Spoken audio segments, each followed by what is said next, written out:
speaking of people from Durban, do you think people from Durban are more accepting of hip hop, or is the Mapiano scene now blocking you guys off, or what?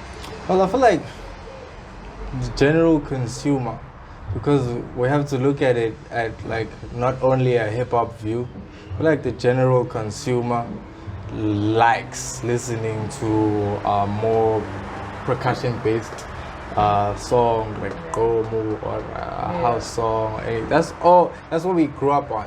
Everybody grew up on that. And I remember a time when everybody used to look down on like hip hop. They used to say, "Hey, I'm a nigga," and all of those stuff. And like, it's changing a bit because you find pockets of like very cultured people in hip hop, like hip hop students. You find like pockets of it everywhere, which is really nice to see. But I still feel like we still have a long way to go. In order to like fully impact. Sometimes I don't even feel like we have to fully impact everybody. Yeah, true. Yeah, you know. Can't force everyone. You can't force it like that.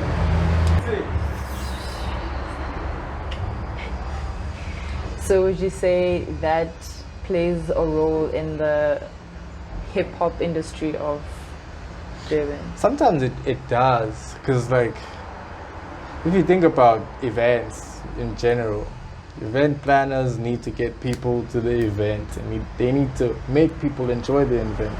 And like generally a lot of us, me included, when a Gomo Kaito song or what a house song plays, you wanna like move a little. So generally a lot of, even like the industry, it accommodates thingies first. It accommodates like the house genres first, because like right now I feel like it takes a lot for a hip hop kid to fully blow up, like the Caspers, the AKAs. We only have a handful, like the Arises and the Nasty. Only have a handful. And when you look at like the house scene, you have a lot of guys just coming out of nowhere. We have a lot of guys just coming out of nowhere. Right now we have Kabza, like Mapurisa, it's very saturated. There's a lot of niggas in the house scene, and it's easier to say yo, because it's what we've always listened to, and it's what it's always been. So like yo.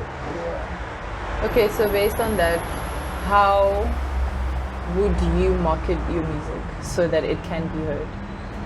I feel like if you want to hear it, you're gonna hear it at some point. I believe in like planting seeds, and like the tree will grow if you water it. Legitly. Like if you find your nice pockets of your people, and then you try to push your stuff via them, I feel like it will reach somewhere, because like every there's like in all genres, every genre has its own community of people who will vouch or like support that. So yeah, I just think if you plant a seed, it's gonna grow. If you're gonna find it, it's gonna find it. It's always gonna be nice when you find it. It's not gonna downgrade or anything. So so would you say then, does the internet play a role, a big massive role? The internet is amazing, man. In your marketing and letting your music, bringing your music out there for people. Yeah, we have a song called The Internet, by the way. Well, the internet is amazing, bro. Internet makes everything easier. People make money off the internet now. Like 10 years back, you weren't able to do anything. Told your parents, yo, I want to be a musician. How? These days you have a how right in front of you. You have YouTube, you have all these platforms. Like, so it's way easier. It's way easier. Making it easier without a label as well. Yeah, right? Without a label. Because like now, niggas can get like distribution deals off of, I just pay for the distribution deal myself. And then they do the rest. And like, that's very simple, bro. Okay. Which song from Artificial Reality is your favorite? I like the whole project as a whole project, but I have like those key favorites. Which is? I have key favorites. And a lot of people who have heard it, they have their favorites. It's kind of almost similar sometimes, you know. I like Undercover Assassins. It's my joint. I like Chilling. I just added a new song called Student Interlude. I love that shit. Well, yeah, but then like generally the whole EP is like really nice, but like you can pick out like 4 key ones. I also did a song with Impulse and DOD, so I love that shit. It's called Two Sides to a Coin. Love that shit. Who is Impulse and what is your relationship with him? Impulse is a guy. One deal, I met Mkabe in Mancosa. I pay homage to a lot of like Mancosa guys because like that's how I was introduced to Devin. So like Impulse is a guy I met Mancosa, really close friend, like a very rare person in general. He's a really nice guy. Also an amazing artist, a very amazing artist, good friend. Who else did you feature on your EP? I featured DOD, stands for Do or Die. It's a guy from back home, Steadville.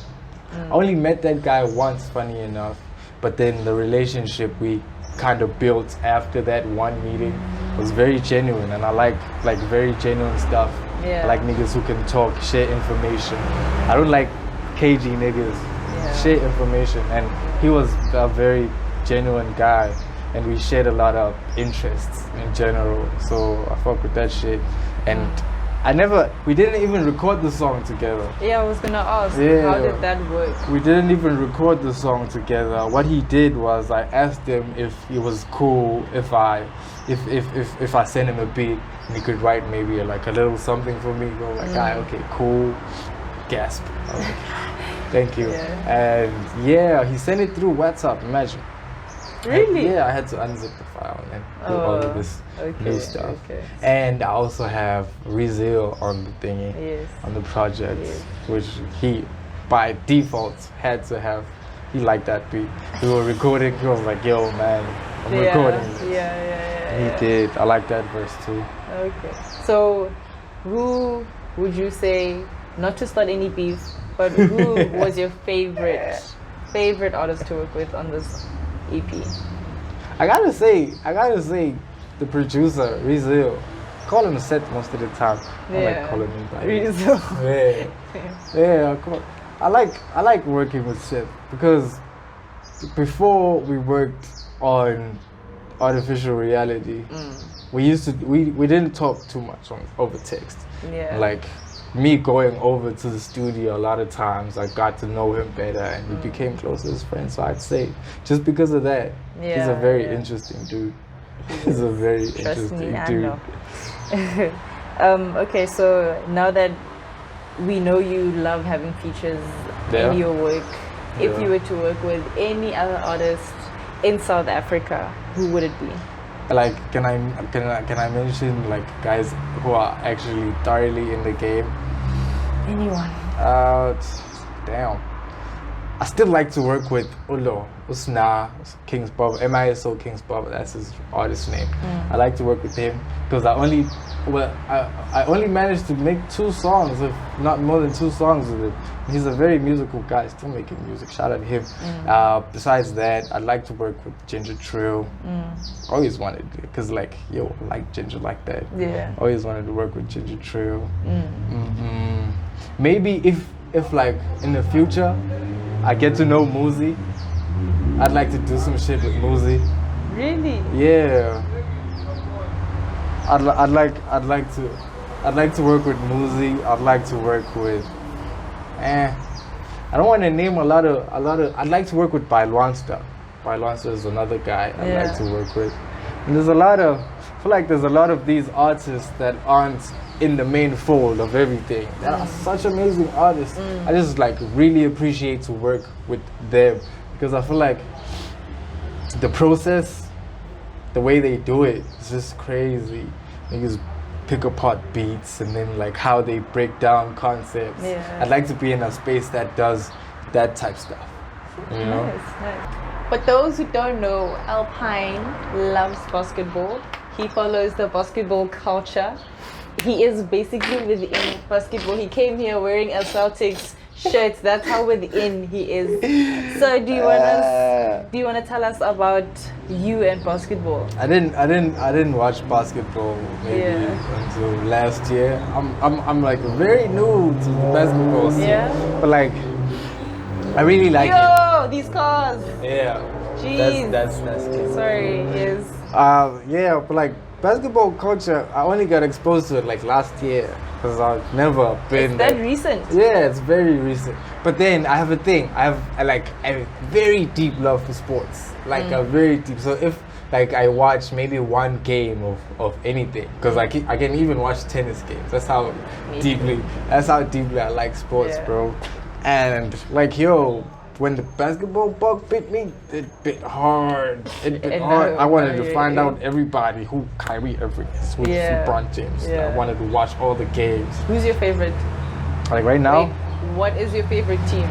Besides it being obvious on your shirt. Funny thing is, I don't have a favorite team. But like last season, I was heavy on the Celtics because there was Kyrie Irving. Last season. Yeah, last season. So you're flip-flopping on teams? Not really flip-flopping because I only like that guy and I'm very early in the sport, so I'm trying to. You're finding your feet. Yeah. You're finding yourself. Okay. But I know who the big dogs are. Who are the big dogs? I feel like the LA Clippers might take it. If they win against Lakers, it's gone. Yeah. It's gone. And if they win, does that mean they're your favorite team? Not really. Last season, I wasn't heavy on the Toronto Raptors, but then like in the playoffs, shit changed. The Raptors started playing. I started watching most of the games. I'm like, okay, these guys have it, and they ended up winning the thing. So yeah. Okay. I might fully support a team maybe after 2 seasons. I thought 2 seasons. Okay, so who's your current and now favorite player? I still like Kyrie. Yeah. I feel like there's a lot of underrated niggas. Like Steph Curry is very underrated. Steph is amazing. Steph Curry is underrated. Yeah. Like when you talk about and I know Steph Curry is yeah. But like when people talk general basketball, they never mention Steph as one of the greats. They only mention maybe let's say LeBron James. Then they'll mention maybe Russell Westbrook. But isn't that because Steph is still new? He's not really new. He's won like 3 Grand Slams. Okay. Yeah, I don't know basketball like that. But now we know. Are there any other sports that you're into? UFC. I love the UFC. I love the UFC. My heart bleeds for the UFC. And I just got put onto that as well. Really? Yeah, Seth put me on. I was about to say. Seth put me on. I watched Khabib and Poirier fight and it was over. It was over. I watch almost every fight now. Really? Yeah. Wow. I love sports, bro. Wow. Love sports. Okay, so I know you have a favorite soccer team. Do you want to let me know? Chelsea. Now we know. I know we're having a bad season. It's not even a bad season, guys. We just won 4-0 against Everton. So it's not a bad season. We might even be in the UEFA next season because of the Man City ban. So I'm happy. And we're higher than Manchester United. And then you pointed me when you said that. Okay, she's thanks. A Man United fan. Thanks. Isn't that it? Is there more? You want to wrap it up? I don't know what else to ask. What other interests do I have besides? Ask him about his fashion, or what he thinks about fashion and music, and does it have an impact to the way he dresses? Nice. Okay, so we talked about your brand. Does fashion have anything to do with your brand? Well, I never took fashion seriously, to be honest. But your fashion sense is quite elite. Yeah, people say that a lot. People say that. Oh my God, I just put on what's in the wardrobe. The lies. Legitly. You don't sleep at night because you're trying to find an outfit. That's not me. That's not me. Legit. Because like, in my high school life, almost every kid knows this. Almost every kid. Yeah. When you go to the shops, when you want to buy something, or like your parents say, yo, we're buying clothes today.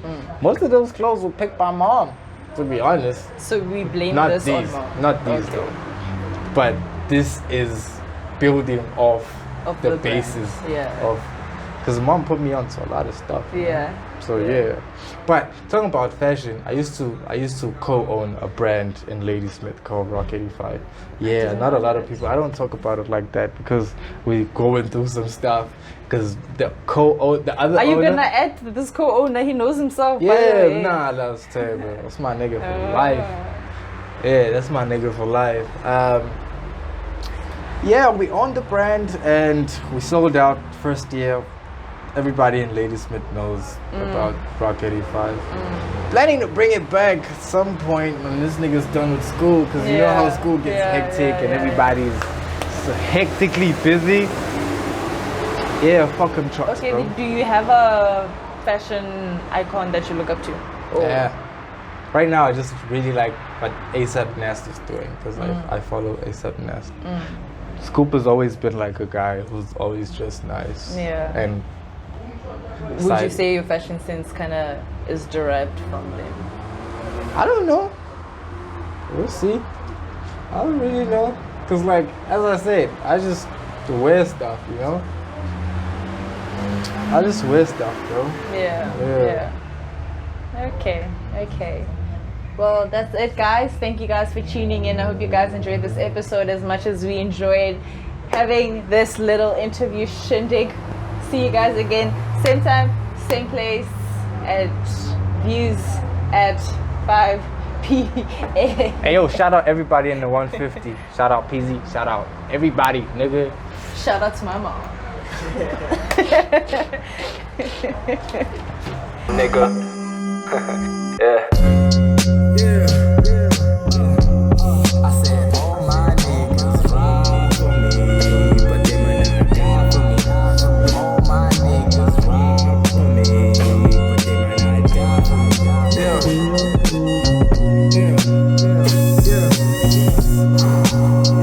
Yeah.